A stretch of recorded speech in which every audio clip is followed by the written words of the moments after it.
بسم اللہ الرحمن الرحیم۔ السلام علیکم ناظرین محترم، حالیہ بارشوں کی تباہ کاریوں میں کراچی اور سندھ کے شہریوں پر جو قیامت ٹوٹی ہے اور بجلی کے کرنٹ لگنے کے ساتھ ساتھ کھلے مین ہول اور گندے نالوں میں گاڑیوں سمیت درجنوں شہریوں کی ڈوب جانے کے جو دلسوز واقعات رونما ہو چکے ہیں، حتیٰ کہ 2 ماہ کے شادمان کے نالے میں 2 ماہ کے ایک بچے کی لاش بھی نہیں مل سکی، اور جس کی ذمہ دار کراچی کے ٹیکس چوری کرنے والے پیپلز پارٹی کے حکومت ہے۔ اور کیونکہ یہ ٹیکس مال لگایا جاتا ہے تو شہر کی حالت اچھی ہوتی ہے نا، اور یہی کراچی تھا جو کہ 1999 سے لے کر 2000 تک کے دوران قائد مقیم جناب الطاف حسین کی قیادت میں دنیا کا آئیڈیل ترین سٹی بن چکا تھا، اور کراچی شہر کی ترقی دیکھنے سے تعلق رکھتی تھی، مگر بعد میں پیپلز پارٹی کی حکومت نے اسے تاحال مونجو دڑو میں تبدیل کر دیا ہے۔ جگہ جگہ ٹوٹی پھوٹی سڑکیں کراچی کا مقدر ہیں، انسانوں کا سفر کرنا بھی دشوار ہو چکا ہے۔ اور ناظرین محترم، بچپن سے ہی بزرگوں اور استادوں سے یہ سنتے چلے آئے ہیں، اور جو دیکھنے میں بھی آیا ہے کہ 2 سابق آرمی چیف اور پاکستانی صدر جناب جنرل محمد ضیاء الحق شہید کے 10 سالہ دور حکومت میں، اور پھر ان کے بعد جناب جنرل پرویز مشرف صاحب کے 8 سالہ سنہرے دور حکومت میں ہی ملک بھر میں قانون کی کراچی سمیت ملک بھر میں قانون کی بالادستی کے ساتھ ساتھ عوام کو امن و سکون اور خوشحالی میسر آئی، اور عوام کا یہ مائنڈ سیٹ بنا، اور جس بات کا لوگ برملا اظہار کرتے نظر آئے وہ یہ ہے کہ آرمی کے پاور میں آتے ہی تجربے کار جرائم پیشہ افراد کے ساتھ سیاسی چوروں اور مکاروں کا ٹولہ اپنے اپنے بلوں میں چھپ کر پاکستانی عوام اور اس کی آرمی کے خلاف سازشیں کرتا رہا، جس کا ثبوت ہے مشرف صاحب کے سنہرے دور حکومت کے دوران گو مشرف گو کے نعرے، جس پہ ہم سب کو، لوگوں کو، عوام کو اکسایا گیا، اور سیاسی مکاروں اور چوروں کے اعمال تو یہ نظر آئے کہ اقتدار کے حصول کے لیے یہ لوگ قومیت، عصبیت اور فرقہ واریت کے زہر پھیلانے کے ساتھ ساتھ مذہبی لبادے اوڑے نظر آئے، اور سادہ دل عوام انہیں دین سے محبت کرنے والے مذہب کے بہت بڑے علم بردار سمجھنے لگے، اور respect others if you want to be respect کا بنیادی اصول بھی انہیں کبھی یاد ہی نہیں رہا، اور یہ لوگ بات تو دین اسلام کی کرتے ہیں، مگر فرقہ واریت اور عصبیت جو کہ ہمارے دین میں حرام ہے، اور سب سے بڑھ کر یہ کہ ہمارا دین اسلام اور ہمارے پیارے نبی صلی اللہ علیہ وآلہ وسلم کی تعلیمات ہمیں خوش اخلاقی کی تعلیم دیتے ہیں اور لوگوں کی دل آزاری سے منع کرتے ہیں، مگر ان کی اخلاقی پستی کی یہ انتہا ہے کہ کسی کا مذاق اڑانے میں یہ لوگ تمام انسانی اخلاقی اور دینی اقدار کو اس حد تک پامال کر دیتے ہیں کہ ان کی سیاسی مخالفت میں بھی دشمنی کی جھلک نمایاں نظر آنے لگتی ہے، اور پھر دشمنی ہی کرائمز کو جنم دیتی ہے۔ گویا کہ پریکٹیکل لائف میں یہ لوگ مذہب اسلام کے تعلیمات کے منافی کام کرتے ہیں، اور مورخہ 17 جولائی 2022 کو پنجاب کے مختلف اضلاع میں ہونے والے ضمنی الیکشن سے پہلے مختلف حلقوں کی جانب سے سوشل میڈیا پر پنجاب سے نون لیگ کا مکمل طور پر صفایا کر دینے کے جو دعوے کیے جا رہے تھے، تو الیکشن کے نتائج کے اعلان کے بعد وہ محض دعوے ہی ثابت ہوئے اور پنجاب سے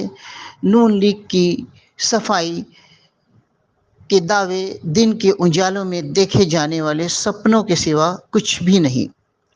اور ان بوگس دعووں اور سپنوں کی قلعی اس طرح سے کھلی کہ پنجاب کے ضمنی الیکشن میں ماں سوائے 1-2 سیٹوں کے باقی تمام سیٹوں پر نون لیگ نے پی ٹی آئی سے کانٹے دار مقابلہ کیا، اور حتیٰ کہ ایک set per P T I کے امیدوار نون لیگ کے امیدوار کے مقابلے میں چند درجن زائد ووٹ ہی حاصل کر کے سیٹ بچا سکے، جو اس بات کا ٹھوس ثبوت ہے کہ پنجاب کے ضمنی الیکشن مکمل طور پر صاف اور شفاف تھے، اور جس کا ٹرن آؤٹ بھی 50% رہا، اور جس کے لیے پوری پنجاب گورنمنٹ بشمول الیکشن کمیشن پنجاب مبارکباد کے مستحق ہیں۔ اور مزید اچھی بات یہ ہوئی کہ الیکشن میں باقاعدہ طور پر حصہ لینے والے نون لیگ کے امیدوار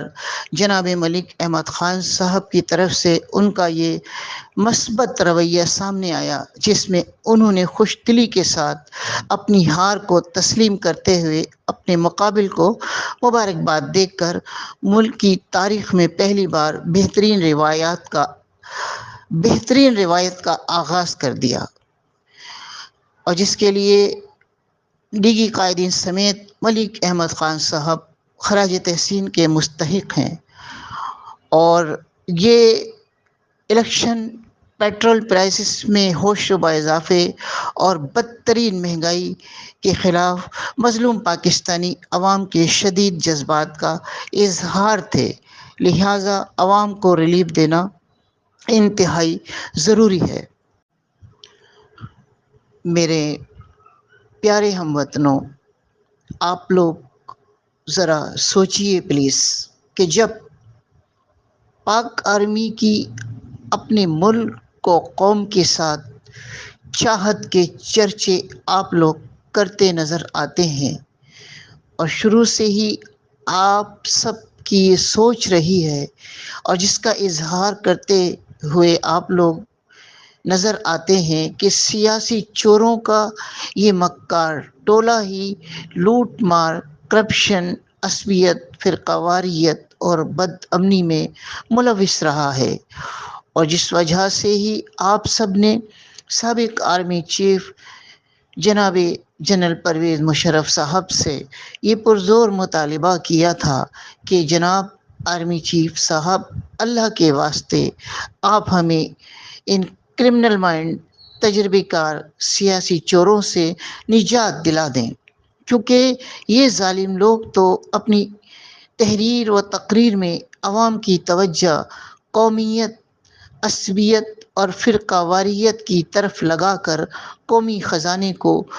بری طرح سے لوٹ مار کر رہے ہیں، اور پورے ملک کو ان ظالموں نے کھنڈرات میں تبدیل کر دیا ہے۔ جس طرح سے آپ سب نے حال ہی میں یہ دیکھا کہ ترقیاتی کام نہ ہونے کی وجہ سے کراچی میں بارش کی تباہ کاریوں نے درجنوں لوگوں کو نگل لیا، اور ملک کا معاشی ہب پانی میں ڈوب گیا، تو رحیم یار خان میں کوئی متبادل راستہ فلائی اوور نہ ہونے کی وجہ سے دریا میں کشتی الٹ جانے سے ہمارے 2 درجن سے زائد معصوم عوام لقمہ اجل بن گئے، اور عوام کے نام نہاد ہمدرد 4 سالوں میں ایک پل کی تعمیر نہ کر سکے، تو ملک و قوم کے یہ نام نہاد ہمدرد اس دوران بھی قومی خزانے کو دیمک کی طرح سے چاٹتے ہی رہے۔ تو جناب، آپ سب کے شدید مطالبے پر ہی جنرل پرویز مشرف صاحب نے بقول آپ سب کے انٹرنیشنل سیاسی چوروں کو آڑے ہاتھوں لیا تھا، اور پھر ملک بھر میں مثالی امن و امان قائم کرنے کے ساتھ ساتھ مثالی ترقیاتی کام کرا کے عوام کو خوشحالی کے سفر کی طرف خوشحالی کے سفر کی جانب گامزن کر دیا تھا، جو اس بات کا ٹھوس ثبوت ہے کہ ہماری پاک آرمی کے لوگ انتہائی ایماندار ہونے کے ساتھ ساتھ اپنی عوام سے مخلص ہیں، اور جس کا برملا اظہار کرتے ہوئے ملک بھر کے عوام کے ساتھ ساتھ دنیا بھر میں بسنے والے عوام نے اعتراف کرتے ہوئے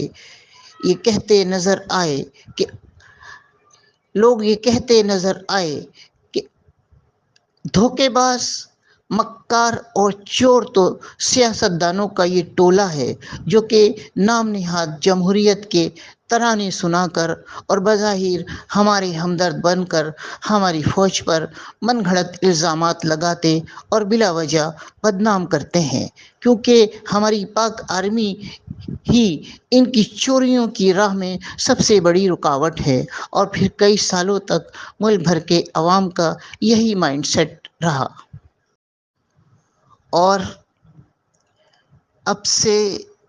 4 دہائی قبل ہمارے فارمر آرمی چیف جناب جنرل محمد ضیاء الحق صاحب کے دور میں بھارت کی طرف سے جنگی مہم جوئی اور ان کے جارحانہ بیان کے جواب میں قائد MKM جناب الطاف حسین صاحب نے بھارت کو یہ وارننگ دی تھی کہ بھارت پاکستان کی طرف میلی آنکھ سے دیکھنے کی حماقت ہرگز نہ کرے، کیونکہ مہاجر عوام سمیت MQM کا ہر کارکن اپنی پاک آرمی کے شانہ بشانہ کھڑا ہے، اور جناب الطاف حسین صاحب نے پاک آرمی کے ساتھ اظہار یکجہتی کا دن منایا تھا۔ تو بعد میں سیاسی مکار چوروں کے ٹولے نے قائد MKM جناب الطاف حسین صاحب کے خلاف گمراہ کن پروپیگنڈا کرا کے پاک آرمی اور قائد MKM جناب الطاف حسین صاحب کے درمیان فاصلے پیدا کر دیے تھے، اور یہ سلسلہ کئی دہائی تک جاری رہا، کیونکہ جناب الطاف حسین صاحب بھی ان مکار، کرپٹ اور سیاسی چوروں کے شروع سے ہی مخالف ہیں، اور 72 بڑی بدبودار مچھلیوں کے خلاف آپریشن کرانے کا مطالبہ صرف اور صرف قائد MKM جناب الطاف حسین صاحب نے ہی کیا تھا۔ اور میں ظفر اقبال آپ سب سے ملتمس ہوں کہ ملک و قوم کے لیے پاک آرمی کی عظیم قربانیوں کے اعتراف میں آپ تمام لوگ میرے اس چینل کو زیادہ سے زیادہ لائک اور سبسکرائب کریں، شیئر کریں اور کمنٹ میں اپنی رائے کا اظہار کریں۔ اللہ حافظ۔ اور ناظرین محترم اور ڈیئر فینس، ایک ضروری بات یہ ہے کہ مصروفیت کے ساتھ وقت کی کمی کے سبب سب کے سوالوں کا جواب دینا اور کال اٹینڈ کرنا مشکل ہے، تاہم آپ سب کے اطمینان کے لیے بڑے چوروں سے متعلق کئی لوگوں کے ملتے جلتے سوالات کا ایک مناسب جواب تو یہ ہے کہ بڑے سیاسی چوروں کے ساتھ کرپٹ اور راشی پولیس اور بڑے جرائم پیشہ افراد، بھتہ خور، ڈرگز ڈیلر خالد محسن فہیم، عمار ملا افتخار اور ان جیسے موذی جرائم پیشہ لوگوں کے آپس میں بڑے پرانے اور گہرے مراسم ہیں، اور یہ جو سچائی ہم اپنی اسٹوڈنٹ لائف سے ہی اپنے بزرگوں اور اساتذہ کرام سے سنتے چلے آئے ہیں کہ یہ تینوں گروپ، یعنی کہ police plus big criminals, big تھیفس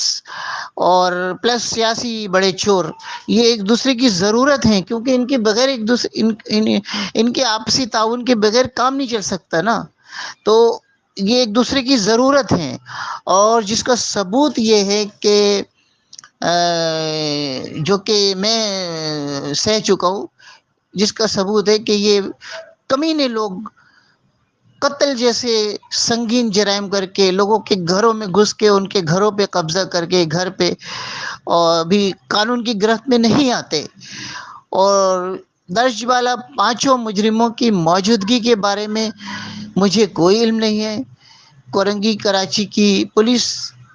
ان کی ہمدرد پولیس ہی آپ سب کو ان کے بارے میں بتا سکتی ہے۔ ہو سکتا ہے کہ عورتوں کے لباس پہن کے نکلتے ہوں، یا صافہ منہ پہ ڈال کے نکلتے ہوں، یا کیا بولتے ہیں وہ جو چور اور کرمنل لوگ اپنی آئیڈینٹی چھپا کے گھروں سے نکلتے ہیں راتوں کے اندھیرے میں، اس طرح نکلتے ہوں گے، لیکن نہ مجھے کوئی علم ہے، نہ میرے قریبی لوگوں کو ان کی موجودگی کا کوئی علم نہیں ہے۔ ہاں، ان کی جو ہمدرد پرانی کورنگی پولیس ہے وہ بتا سکتی ہے کہ بھائی یہ لوگ کہاں ہیں۔ ٹھیک ہے جناب، اللہ حافظ۔